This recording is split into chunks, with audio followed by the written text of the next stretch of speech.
I would love you to narrate that story where you said that your stupidity turned out to be a blessing in disguise. And this was about 10 years ago.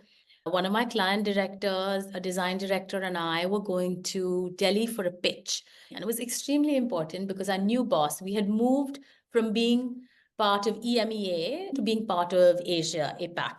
December from Bombay, we reached the airport at 6 a.m. Indigo flight was delayed by 4 hours. My colleagues and I were on the cafe coffee date, chit-chatting, just chatting away. Before we knew it, it was 8:45, and suddenly we heard our names on the loudspeaker. So we rushed. And when we got to the plane and they asked me for my boarding pass, I couldn't find it. I don't know, in that flustered state of rushing to catch the flight, I couldn't find the silly boarding pass and they detained me.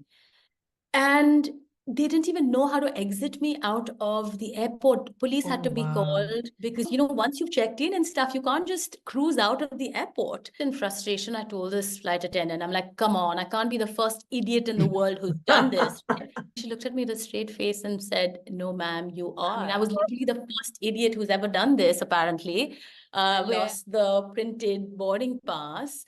But the lesson there, so my colleagues, they were so scared, but they went off. And Enma, they did so well because they were suddenly liberated. They knew they had to do it. I wasn't there. They flourished. They won the business. We went on to do extremely well with this client. And for the client director in particular, I feel like it was a coming of age moment where I don't think the client would have known the difference, but for her, she started believing in herself.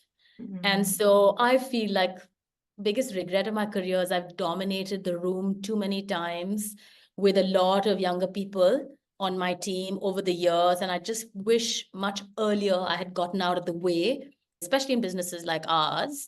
It may not always be the case, is that you have to consciously give those opportunities for others on the team to be the big boss in the room.